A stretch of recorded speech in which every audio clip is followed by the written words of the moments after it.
This talk is code review for those of you that are just too busy to do code review. Who am I? My name is Brendan Humphries.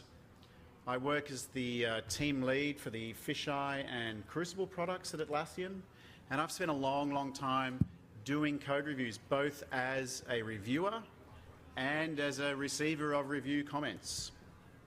And for just about all of that time, I have been thinking long and hard about how to make the review process easier. So today, I really want to focus in on code review and how to get there for teams that have just never found the time. So I'm not going to go into a lot of intricacies about code review itself. I'm more interested in how to develop a culture of code review in your team and why that's important. So I'm going to start with a bit of a back to basics history of software engineering, if you'll indulge me. Then I'm going to look at 3 simple steps that your team can take to develop a review culture. Then going to move on and have a look at some strategies and hurdles in adopting reviews. And finally, some tips that I would recommend if you are reviewing code. Before I do anything though, I want to show you this code. And this is a homework assignment that I'll be coming back to at the end of the presentation. Don't shout out if you've seen it, but what I'm going to ask at the end of the presentation is what you think this code actually does. I'll give you a few seconds. As I said, we'll be coming back to it at the end of the presentation. Okay, that's your homework assignment for this session. So let's just indulge in a little bit of deconstructionalism of what it is we do as software developers. Now, we tend to think of ourselves as a bit special as software developers, but at the end of the day, we're really just a team of people trying to get stuff done. And in this respect, we're not alone. We're by no means the first groups of people that have got together and tried to get stuff done. And the very best teams that get stuff done have open, collaborative cultures. They operate as meritocracies, and they have checks and balances. Most importantly, they have feedback mechanisms in that culture. They thrive on feedback, as a matter of fact. Feedback is a fundamental feature of a well-functioning team. Teams that have an open culture of feedback kind of have this built-in self-correcting mechanism for when things go awry. They're always improving, they're always identifying their weaknesses, and they're addressing them. Systems that don't have this kind of open culture and feedback mechanisms, they don't do so well. Now, in software engineering, it's vitally important that you get this feedback fast, because some of you may have seen this chart before. The cost of fixing a defect or a problem in your software rises on some kind of exponential nightmarish curve the further that defect goes undiscovered in the life cycle of the software that you're developing. And so it's really important that teams put in mechanisms to find the problems right back down at requirements and design and coding when it's relatively cheap to fix them, rather than in testing QA and production. Now, there's lots of stories that illustrate this particular chart, but there's none more distressing for me than Ariane 5. Ariane 5 was the European Space Agency's showcase rocket, the successor to Ariane 4. And on its maiden flight, it was carrying, it took about $8 billion to develop this rocket. And on its maiden flight, it was carrying not 1, not 2, but 4 satellites into orbit, worth a combined value then of $500 million. The problem, though, was that it was also carrying a single software defect on a single line of code. And what that line of code did was that it measured how fast the rocket was going at a particular attitude, and it was actually old code from Ariane 4. And guess what? Ariane 5 went a whole lot faster. So what happened is we had an arithmetic overflow that was uncaught in both the primary computer and the backup computer, and that just rippled up the stack and both computers fell over about 37 seconds after launch. Ironically, the system designed to check for malfunctions worked perfectly and blew the whole rocket up 37 seconds after launch. Quite a failure to have that kind of fireworks display in the daytime. I just want you to pause for a second too and think about the poor developer who wrote that line of code and how he must have felt. So feedback. Feedback is... It's a, sorry? It's not a developer failure. That line of code was very well reviewed. The problem was the guys who put that line of code in there didn't think about the environment of the code changing. Nobody would have reviewed that code. So perhaps this is not a case where code review would have saved us, but certainly it's one that testing would have saved us. At any rate, my point is that the early testing and the early analysis of these kinds of problems would have found that, hopefully, and I'm sure as hell that those teams will not kind of make that mistake again. So agile and agile processes is a recognition of the importance of this feedback. At all levels of the agile process, you have these tight feedback loops. This is one of my favourite cartoons from Scott Adams after having drunk the agile Kool-Aid. If you think about the agile process, you're working iteratively to build partial functionality to the point where the customer can test it, and the customer is co-located to give you instant feedback. You're pair programming, maybe. Does anyone pair program here? Okay, we got a few pair programmers. That's a constant source of continuous feedback, two eyes on the same code. And it's really a fantastic way of detecting problems and fixing them early. So it's a really good example of software engineers working together in a very, very tight loop to solve problems. Now, it wasn't always this way. And the conventional story of the rise of Agile is that we had this thing called waterfall, and waterfall was rigid, it was horrible, and it contributed constantly to projects that were late and hopelessly over budget or canned altogether. The story behind waterfall and how it came into existence is very tragic. There was this guy by the name of Dr. Winston Royce, who back in the 1970s was working for Lockheed Martin as the director of software engineering, which was just about the biggest software engineering outfit on the planet at the time. And he wrote this paper called Managing the Development of Large Software Systems. And this was greeted with an enormous amount of interest, because if anyone should know how to manage teams building software, it'd be this guy. And fatefully, on page 2, he put this now infamous diagram of waterfall that shows this very rigid, stepwise process going from requirements to analysis to high-level design, low-level design, coding, testing, QA, into production. Unfortunately, nobody read past page 2. This is a 9-page report.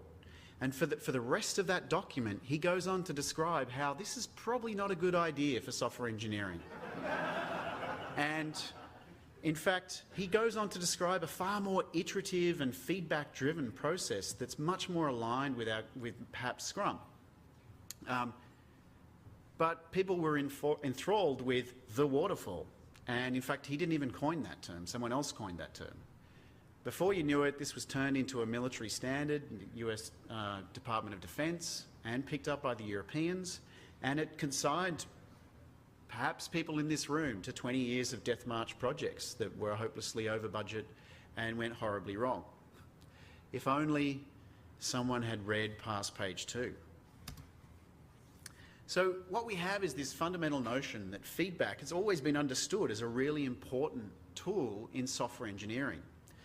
And I want to delve into now some different types of feedback that your team can use to improve their development process. Broadly speaking, you can divide it into 2 camps. You can divide it into the feedback that tools give you and the feedback that humans give you. And both have their strengths and weaknesses. Now, at the very basic level, tools like the compiler are giving you great feedback. They're telling you when you've made a compile error. And these days, it's fantastic that this happens right in your IDE. As you're typing as a developer, your code goes red because they've detected a compilation error. This is a fantastically tight feedback loop. Unit tests are another fantastic example of a feedback loop in action in a development team. If you build up a set of unit tests, then the moment they fail, developers know. They know that they've done something wrong. And now we have even smarter tools that can sniff around your code and look for common coding problems or error cases and alert you to them. And of course, pull that all together into a continuous integration environment, and you're getting fantastically tight feedback from these tools telling you when you've made a mistake, when you need to fix something, rather than letting that propagate through to the later stages of the development lifecycle. Unfortunately, there's a whole lot of tougher questions though. There are tougher questions that machines or tools can't answer. Well, at least they can't answer yet. I think that when they can answer them, we'll all be out of a job. At the moment, we need humans to be asking questions like, does this code or this change actually meet requirements? Is it architecturally sound? Does it conform to the architecture of the product that we're building? Is it future-proof enough? Code has quite different lifespans. Something might have to last 200 years, it might have to last only the next 5 minutes. Are the coding idioms correct? Teams build up a culture of coding idioms, and it's a fantastic way to enforce that, to build a culture around those idioms. Is there any potential for reuse? Only humans are going to know that over there in Team X, they have a component that we can use here in Team Y that'll do the job of this particular function that we've just written. And most importantly, how does all this code apply to the problem domain that we're trying to solve? Again, humans are pretty irreplaceable at answering that question. All of these questions need to be answered systematically and constantly while you're doing development. And that is what code review provides a platform for. And if you think about it, it's a very natural thing. If you're writing a speech, or if you're a professional writer for a newspaper, you can expect your writing to go through 1, 2, 3, 4, 5 copy editors. And they're doing the job that the spell checker didn't. They're doing the higher level semantic correction. So why wouldn't we expect the same from in a coding environment? That's a particular governor's resignation speech, incidentally. I don't know whether anyone picked that up.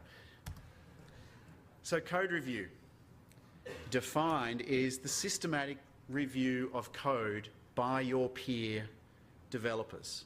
It's been shown in studies that it reduces defects, it spreads code ownership across the team, and it's fantastic at mentoring developers as they come into the team to teach them about the code base. But here's the thing, nobody does it.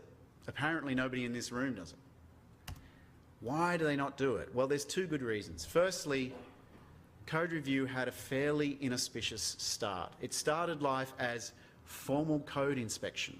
It was coined by Michael Fagan in 1976. He was working for IBM. And it was born in the days of big process. But he demonstrated that it worked. It finds defects early, and it's great for mentoring and knowledge sharing in teams. The problem was that his process involved printing all the source code, handing it out to the reviewers prior to an inspection meeting, and then having these face-to-face meetings following some very, very rigid and complicated process. That made the whole thing very, very, very slow and completely impractical for large code bases. Remember, this was a time when a lot of business logic was being written in assembly language still, and code bases very rarely got up above 100K.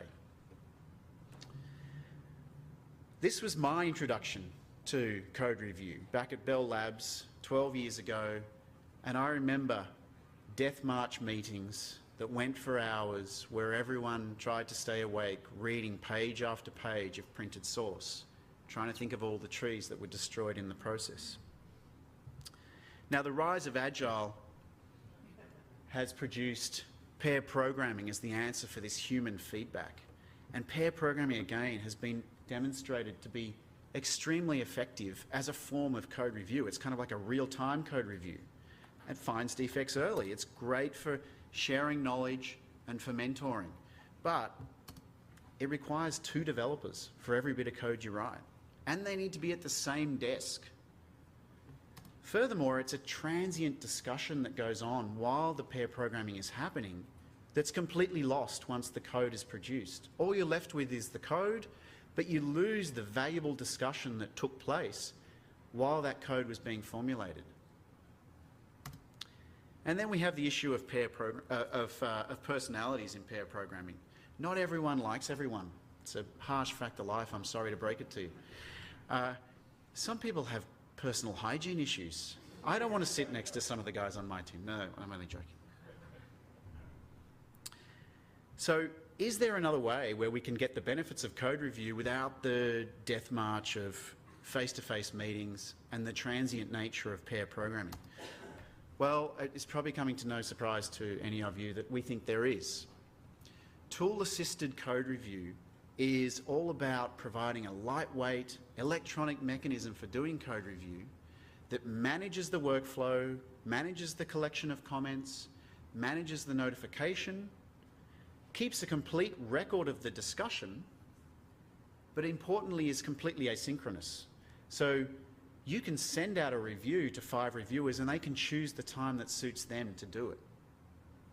The problem, of course, is that it requires a potentially quite large shift in team culture. And I want to talk about that now. I want to talk about some steps that you can perhaps nudge your team towards more of an open review culture. So the first step in doing that is to make your activity visible. Make the team's coding activity visible to all of their peers. This has a stunning effect, just this alone. In fact, I'd be happy if you left this room with just making this step in your team. By publishing the activity of your team, people suddenly realise they've got an audience. They suddenly realise that, wow, the check-in comment I'm going to write is going to be read by people. It's not going into the black hole of the source repository. It's going to be consumed by my peers. I'm going to think about what I write. Similarly, when they're committing code, they're going to look over the diffs and going, geez, someone's going to look at this. Did I do it right? That's a really powerful force. And it's the first step to creating a culture of openness if everyone is reading and consuming this activity stream. The next step that I'm going to talk about is making code shareable.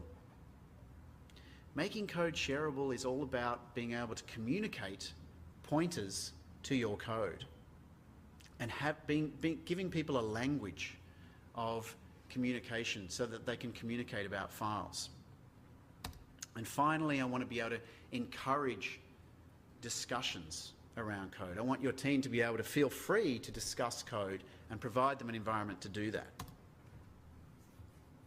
So making activity visible, let's look how you can do that. And I'm going to introduce a product that you may or may not have heard of that Atlassian sells, Fisheye. I'm trying not to turn this too much into a product spiel, but please bear with me for 1 or 2 slides. Fisheye unlocks your source repository. It has a whole bunch of features that I'm not going to go into. It taps into Git, Subversion, Perforce, Mercurial, CVS, whatever version control system you use. And the most important thing that it does for you is that it provides an activity stream. It provides this visibility of the changes that are going on in your team. And it does that in 4 easy ways. First of all, you can go online to your fisheye instance, and you can see the activity stream in the web. Secondly, you could subscribe to RSS feeds. So developers here who are using RSS can be subscribing to the communal change set notification stream that's coming out of fisheye. You can also use watches, or you can use this directly in Jira. And I'm going to give you a little canned demo of that in Jira. Now what we're looking at here is a normal Jira screen, and if you see I click on the source tab here, instantly what I've got is all of the changes as they're happening related to this particular issue. So this is really providing visibility with a kind of Jira focus. And I can drill into one of those changes, and fisheye will show me the diffs, and I can inspect them and have a look. And I can round trip back out to Jira. So in that way, this is a very Jira-centric way of making your code changes visible. Oh, sorry, I forgot to say, we can also see it at a project level here. So this is the source tab at the project level of your project. You can see the latest changes at the project level. So the next step that I wanted to talk about was making your code shareable. And fisheye does this as well. So when you're discussing code in a team, if you're a distributed team or you're a team that's co-located, it's really handy to be able to send references to files, to file histories, to source lines, to diffs, to change sets. It becomes the vocabulary of discussions that you have around code. And fisheye provides pointers to everything. Basically everything is a durable URL in fisheye, so that you can start to use IM or email or perhaps on the wiki to build up a communication around code. And that's probably a good point to perhaps the most important step in building a code review culture in your team, and that is encouraging discussions around your code. And we've just added some awesome features to another one of our products, Crucible, to facilitate this, to make it very easy to do. So Crucible is our lightweight code review tool. It provides electronic review, it manages workflow, it has a whole lot of bells and whistles that I'm not going to go into in detail because I want to focus on just easing you into a code review culture. There are I'll give you a quick demo, but I want to drill into one particular feature right now, which is change set discussions, because it relates directly to our activity streams that we were looking at previously. So what we're looking at here is the same change set view, the same activity stream, and as a developer I'm browsing this, I notice one that's of a particular interest, so I drill in and have a look at the diffs. But you see here there's a little discuss button after I finished looking at it. Sorry, I apologise for the canned demo, but I just wasn't going to risk the network. So I can click on this discuss button, and what that gives me is a nice little threaded comment pane that I can just put a comment on this change set and say, hey, what's up with this? Perhaps I could have typed a bit faster. It was interesting when I was recording this demo, I was trying to ping the developer to say, hey, I'm recording a demo. Can you reply to this comment, please? But before I managed to, he replied to the comment. So you can see what we've got here is this really nice ad hoc discussion that's gone on around this change set. And that commentary will live on, annotated on top of that change set via Crucible. So now, years from now, when I'm wondering why that particular change was made, I can not only see the change and see the diffs, I can actually look at the commentary, look at the decisions, look at the discussions that went on around that change.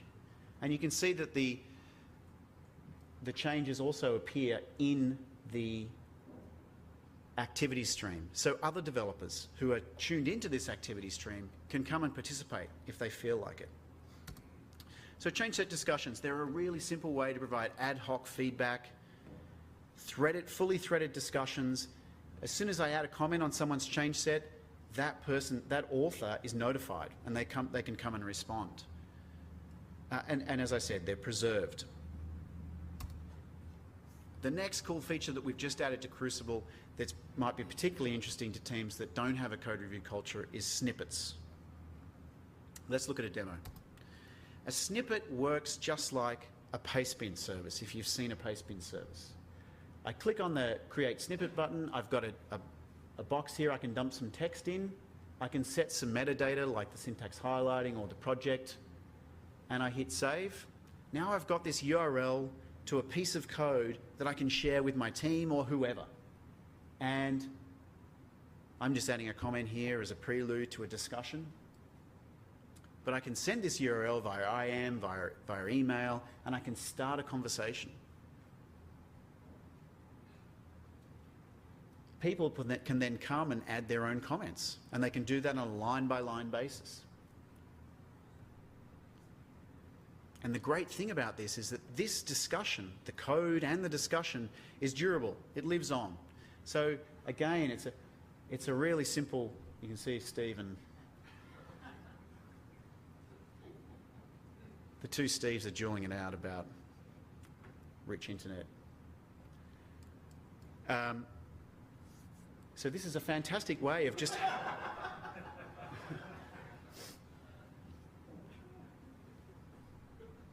it's a fantastic way to not only have a discussion, but have it recorded and have it there for the lifetime of the project so that you can refer back to it if you want to.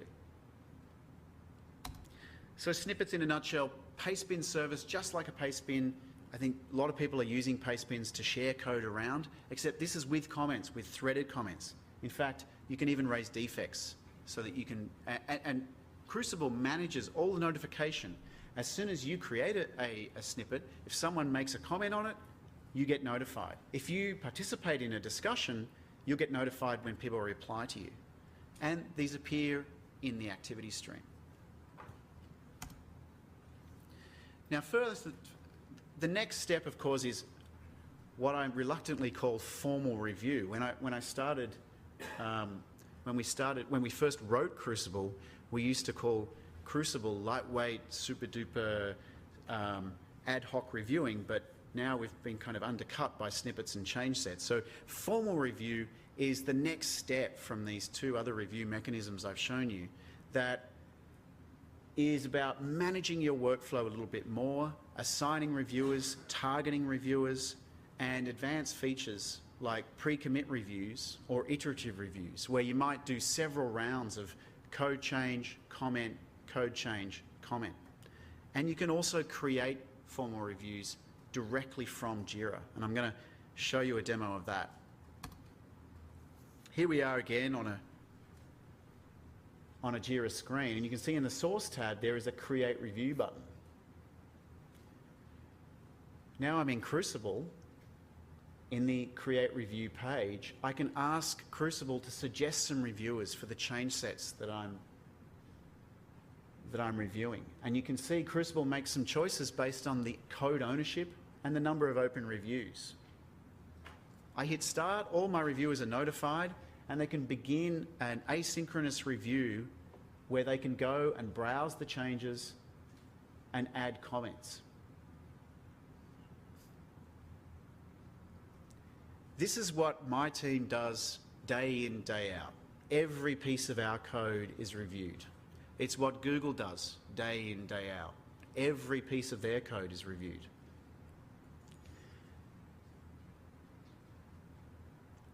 I don't want to push you this far along the path towards code review right at the start. Oh, okay, so sorry, I missed a little part of the demo here, is that we can actually raise a defect and create a Jira directly from that defect in the review. So that's going to be created as a subtask of the Jira that we started at. And you can see that subtask has automatically picked up the description that was entered inside Crucible.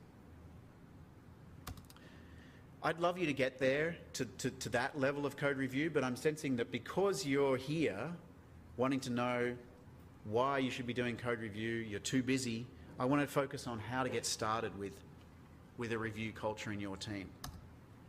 The first suggestion I have for you is to go slow. The most daunting thing about introducing a code review culture in your team is that you're probably staring at an enormous code base, and the prospect of reviewing all that code is very, very daunting. I would suggest just do the diffs. Just start reviewing the changes that are being made to the system now, rather than the entire baseline review. That may come in time, but for now, just review changes as they're being made. Another great strategy is to review just the scariest code. And I'm sure everyone here has a skeleton in their closet, on their project. A bit of code that nobody quite knows how it works, or the guy was a contractor and he left and he didn't speak good English, and I don't. Pick that and review that as a starting point. Another way is to do code review on demand. So when a developer, or you as a developer, tackle a particularly tough problem, maybe you're working in an area of the code base that you're not that familiar with, maybe you are tackling an algorithm that you don't fully have a grasp of, let that developer prompt a review and say, hey, I think I need some guidance here, or I need someone to look over this, and let them create a review. And the third way, and this is particularly good with junior developers, is on assignment. When you give someone a bunch of work to do, make them review the existing code that they're modifying or building on top of first, so that they get a feel for the environment that they're in, and maybe they might find a defect or two. Okay, so in the time left that I have, I want to just cover very quickly some common hurdles to adoption. We hear this one a lot. It takes too much time to do code review. Think back to the poor developer on the Arian 5. He would have loved to have spent a little bit more time looking over the code, understanding the implications of reusing that module from Arian 4. The time you spend investing up front in code review will pay back in spades by not having defects find their way to customers. Another one that we hear quite a lot is that code reviews can get nasty. And I have to admit, they can get nasty. And they can get nasty in two ways. One, developers can start sniping at each other and grandstanding. And I've got a few tips coming up on how to avoid that. But another more insidious way is that managers can start measuring defect rates of developers and putting them in performance reviews. I'm here to tell you that if you're a manager of a software team and they start a review process, defects are always to be celebrated. They're a triumph that they've been found very early rather than making it into a later stage of the life cycle of the software. They're an opportunity for the team, the developer who wrote the code, to learn, and they're an indication that the reviewers are on their game and you've got great knowledge sharing going on. A third one we hear is that we need to stick to XYZ process. Crucible's always been completely process agnostic. It doesn't conform to any particular process. You can use it very, very lightly, especially with the new features of snippets and change set discussions. You can have teams doing code reviews without them even knowing it.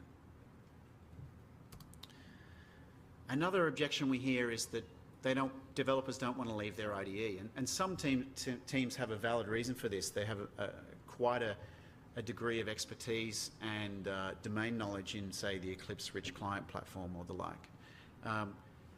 We have an answer here. The Atlassian connector provides full round-trip Crucible reviews inside Eclipse and IntelliJ IDEA. So you never need leave your IDE if that's where you're comfortable.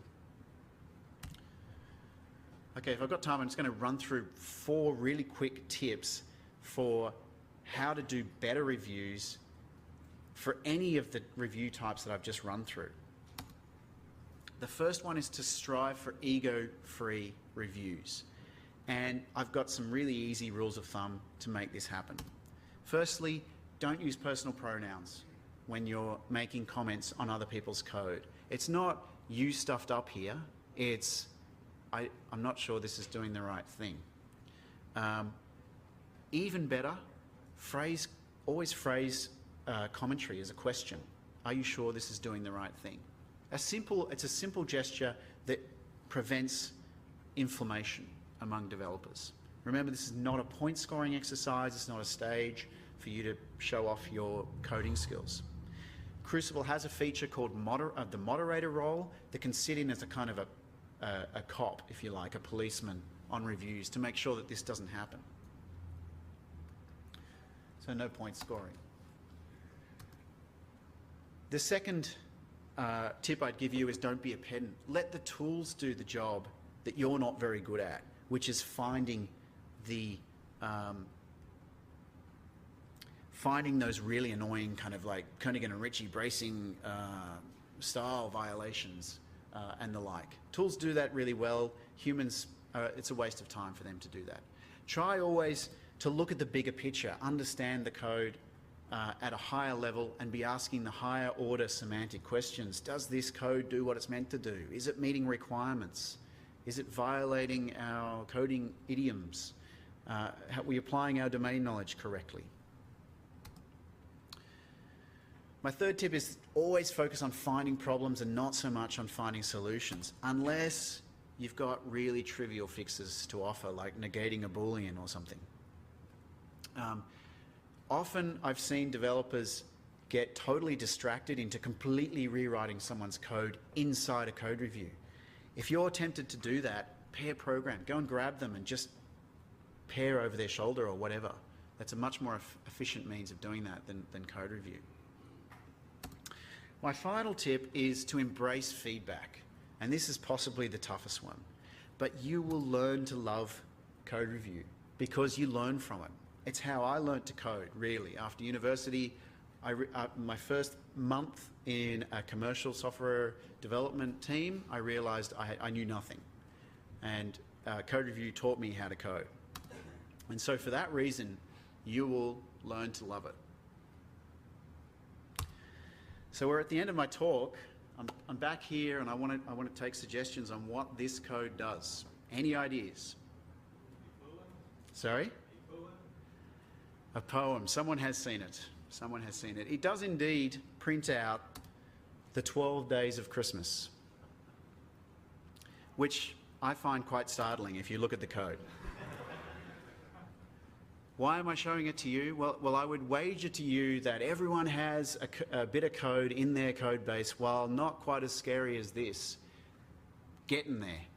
And my challenge to you is to, when you get back to the office, issue a code review on it. Get the whole team to dissect it, to comment on it, to see what they can turn up, to see how they might be able to refactor it in a structured way. That's all I got. Can I take questions? Yes, sir. I don't want to take any questions about this because I have no idea how it works. The snippet you were showing us? Yeah. Would that have been done also easily inside of like Confluent, some sort of a separate wiki page? Why would it be done better in this particular tool? I could see that for the first example for sure, but why the snippet? Okay, so that's a good question.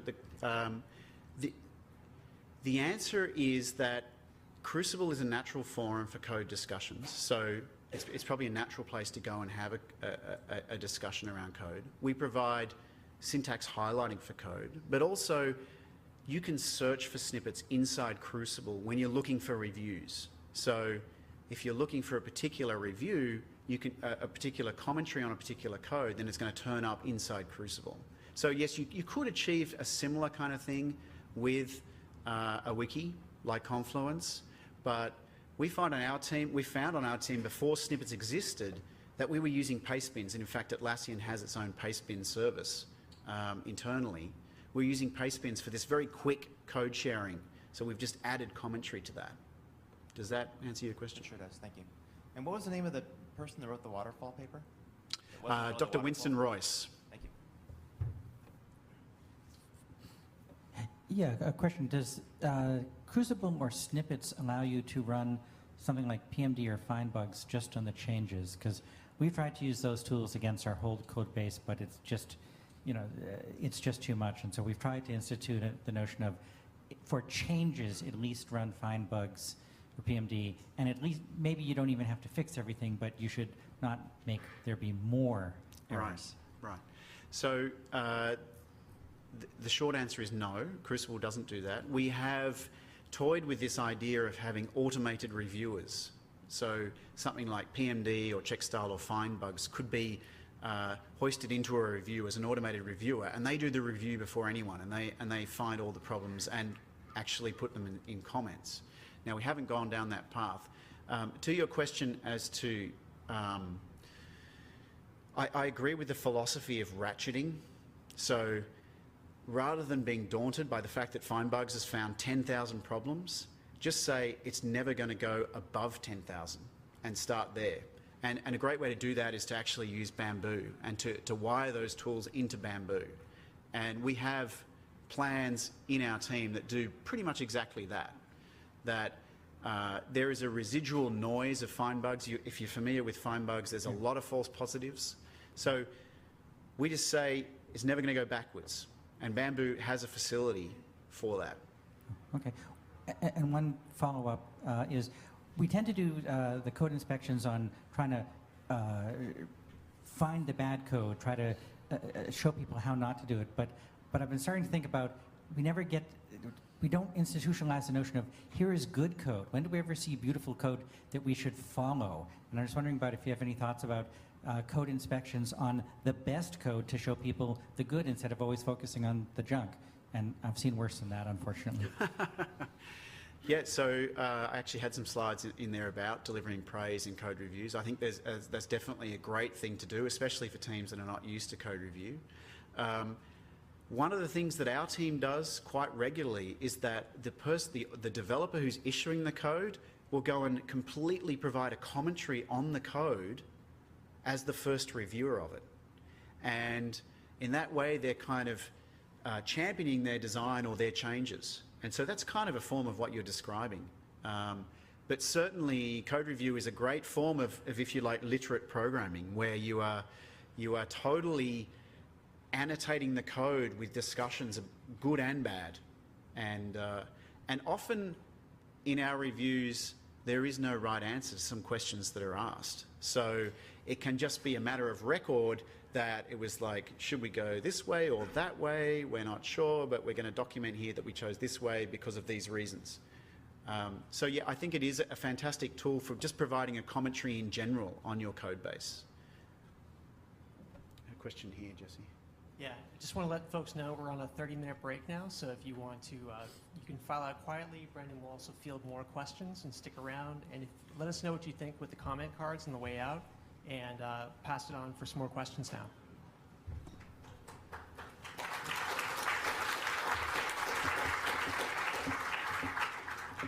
A quick question about code review process.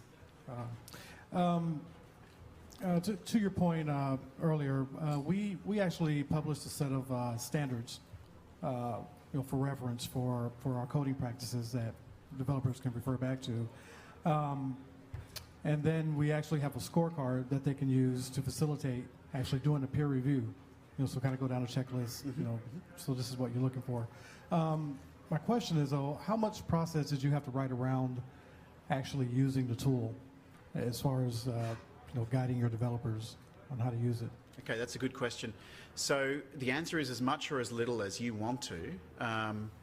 In our team, we have a Jira workflow that is geared to review. So a Jira will go through a workflow that involves in progress when the developer's actually working on the thing, and then under review. And that under review workflow step, you can't progress from that until you've got a closed review, something that's been signed off. To your question about checklists, we have thought about putting checklists into the product as kind of first-class items into the product. At the moment, we feel that's too heavyweight, and it can be achieved just by writing objectives and you can actually set default objectives in your Crucible reviews. So you could actually, I didn't actually demonstrate it, but you can use wiki markup in your Crucible comments or your objectives, so that you can just write a list. Here are the things you must check, and we find that works well. That's the right balance between kind of process enforcement and keeping things agile. One more question, please. Yeah. What do you think about pre-commit code reviews? On one of your slides, I saw it in advanced flows. I'm sorry, I didn't. Change set. Pre-commit, right. So I'm strongly in the post-commit review camp. There are two schools of thought on this. To me, a pre-commit review is a dangerous thing because it encourages developers to not commit code. If you've got a bit of functionality the developer's working on for a few days or a week, that's a week of work that's sitting on a hard drive that's very unlikely to be backed up, that is at risk of, if the developer goes wayward on it, there's no revision control there at all. So I think particularly with branches, it's very easy to have a post-commit review culture where you just commit on a private branch. You can create a review from branch to trunk, and that way you've got the benefit of the code actually being in the repository and not on the laptop that the developer's going to leave on the train on the way home. So I have two questions. You talked about, I guess, like some of the process that you guys have. So is it correct to say that your policy is you define JIRA tasks, and then it's coded, and then before it can be considered done, there has to be a code review? That's correct for all but the most minimal of changes. So if there are very tiny changes that are going in, we would accept non-review of that code.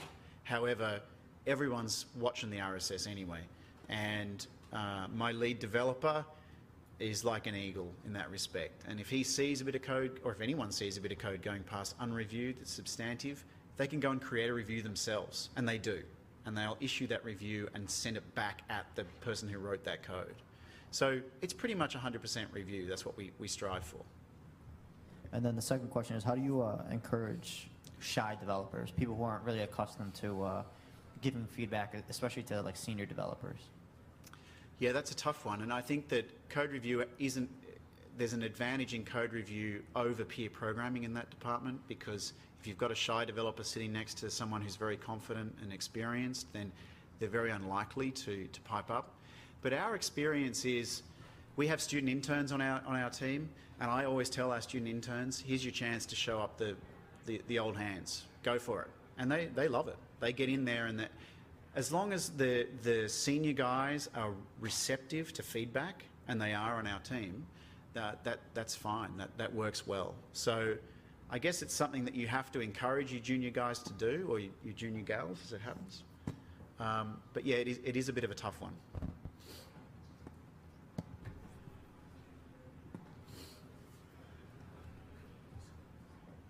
Yeah, you had mentioned that in your JIRA workflows you have a step to indicate that a peer review had happened.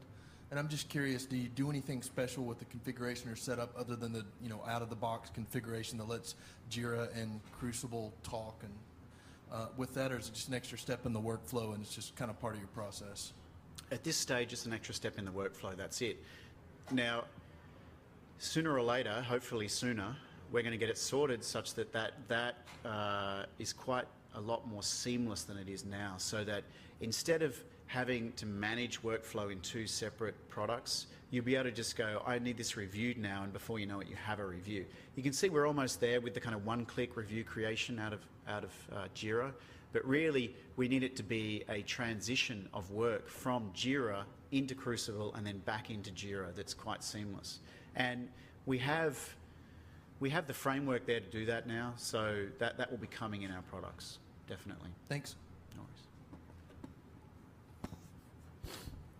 Yeah, when you were talking about snippets, and I can see the value for discussion, you're talking about that information is kept permanently. And there's a concept that infinite information is no information. Is there like such a thing as keeping too much stuff around? How do you ever go back and find this stuff? I mean, when does it just become background noise again, and how do you avoid that, I suppose? Okay, well, I'd answer that in two ways. Firstly, I'd say that there's a lot of informal conversation that goes on in our team that's not in Crucible, that's about code. There's a lot of standing around at whiteboards. So there is a threshold. There is a threshold in our team, and I think in most teams, before you feel the need to have a review of any type. Now, yes, we have lowered that barrier a little bit, and that may create a little bit more noise. But what Crucible does is it does free text indexing of all of these comments. So, you know, it's a bit like Google and the web.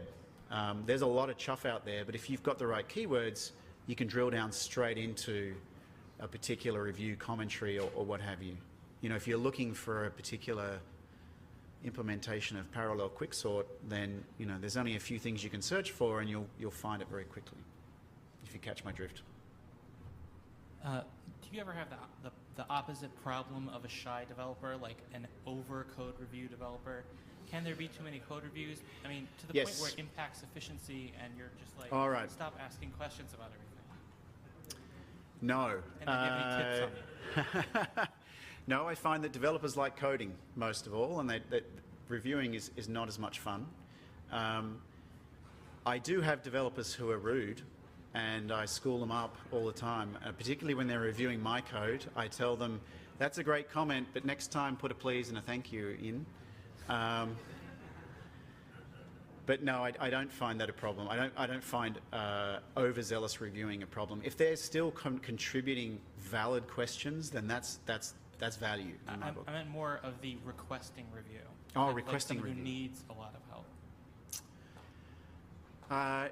I haven't personally experienced that. In my book, if that's happening, then I would suggest that there are bigger problems at foot, and that's a case of taking that developer aside and saying, and trying to build their confidence in other ways. Perhaps the way is to have them create reviews and then nobody comments because the code's okay, if that's the case. I mean, if the code's bad, then they need that feedback.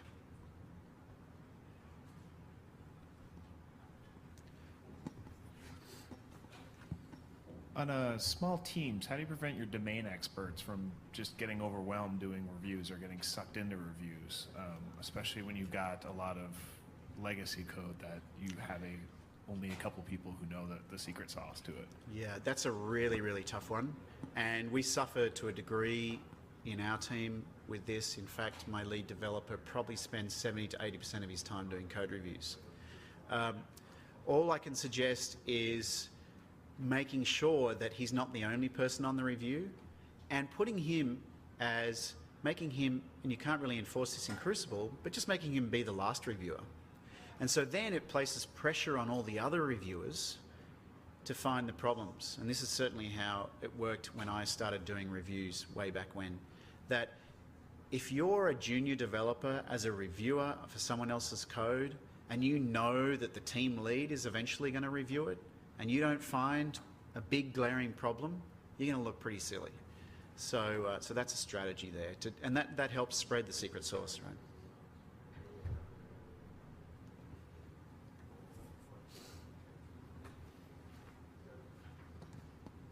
Hi. So I noticed on one of your slides that you put a focus on reviewing the code for the intention, like what you intended to do, not like that you didn't check the return variable. Those things try and rely on the compiler to find or some, bug tracking program to find.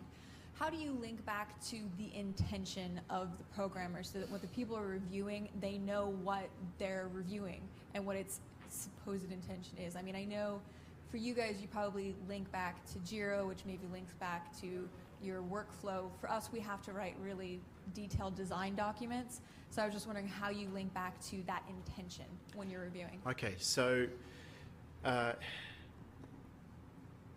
Atlassian, we tend to capture very high-level discussions around requirements in Confluence, and then out of that comes concrete JIRAs that describe particular discrete work, and then coding comes out of that. So as you described, in a code review, you're linking back to the JIRA, and then the JIRA may have some reference to a wiki page. I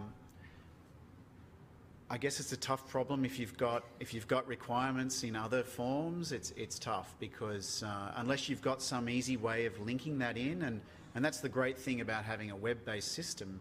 Even if you've got another third-party web-based system, if you can provide a URL, then you can embed that in the JIRA or in the review.